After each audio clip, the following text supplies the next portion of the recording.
Welcome to our Africa Tech segment. In today's world, technology plays an important role in every industry as well as in our personal lives. The dependence on technology in the healthcare industry cannot be overstated, and as a result of the development of these innovations, healthcare practitioners can continue to find ways to improve their practice.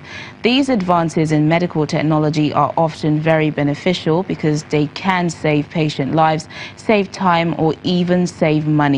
However, physicians and healthcare administrators must take care to use the technologies in the right way to avoid harming patients instead of helping them. Our guest today, Alok Awasthi, the creator of the SeekMed app, tells us more. Thank you so much for joining us on the program, Alok. Thank you. Good afternoon. Good afternoon. So what are some of the ways technology is transforming the healthcare industry? Well, technology has always played a pivotal role in healthcare industry, whether it is about curative care or preventive care or palliative care. We have seen significant advancements in the drug development and medical devices industry. But what we are observing now is that technology is moving much more closely to people's lives, and one such example is the telemedicine, which is really about providing healthcare services from a distance using the latest information and communication technologies. Now, patient living in remote part of a country can easily and quickly connect with a healthcare provider sitting in a different part of the globe.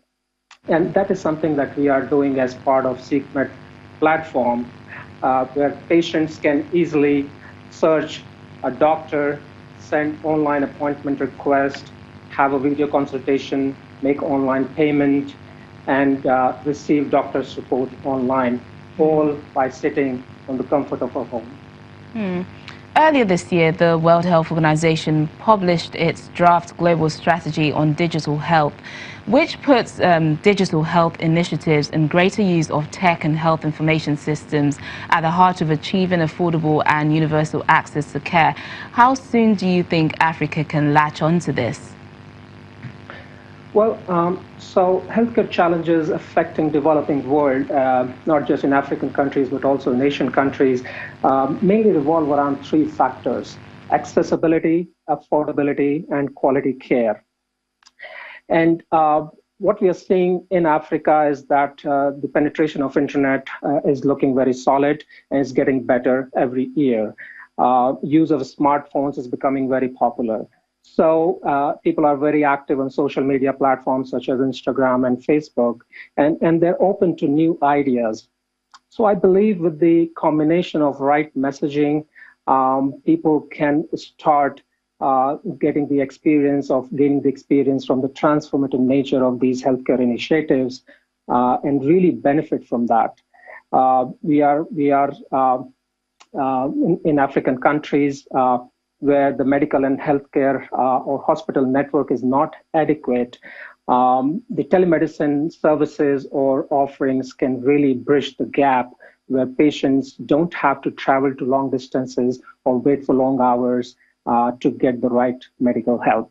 And what we are also seeing a shift, not just in developing countries, but across the world, is the move from hospital-centric care to the patient-centric approach. And this is primarily driven by the need to optimize the overall health system across the board. So I see a lot of potential in African countries utilizing the offerings and the benefits of telemedicine technologies and other such similar technologies.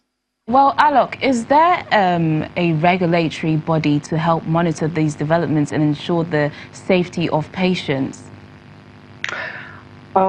So technology generally moves much faster than regulation, and regulation does a catch-up, and sometimes it takes several years. In ideal scenario, the technology and regulation should move, find the right balance and move together. When it comes to healthcare industry, we are talking about people's lives, patients' lives, and we are talking about patients' data, which cannot be put to misuse. So the regulation, and it is also incumbent on the technology leaders to make sure that their technology offerings are compliant with global and local standards. So for example, within SeekMed, the technology that we're using we have ensured that it is complying with HIPAA law, which is United States data privacy law. And in the development process, such regulatory considerations should be kept in mind, which can reduce the burden on the patient in the long run. Okay, there have been countries we've been hearing where robots help out in treating patients. Do you see this happening in Africa, especially here in Nigeria, and how safe is it? Well, so patient safety is of utmost importance. For example, if you take an example of telemedicine, then proper controls must be put in place so that unauthorized access to patients' data could be avoided. All interactions between the doctor and the patient must be securely stored so that no misuse could take place. And this can only be done when the technology leaders come together and collaborate with the healthcare professionals so that they incorporate all the nuances of healthcare industry and the health services into their platforms and avoid any misadventure down the road. Awasthi, the creator of the SeekMed app, thank you so much for speaking to us on Network Africa.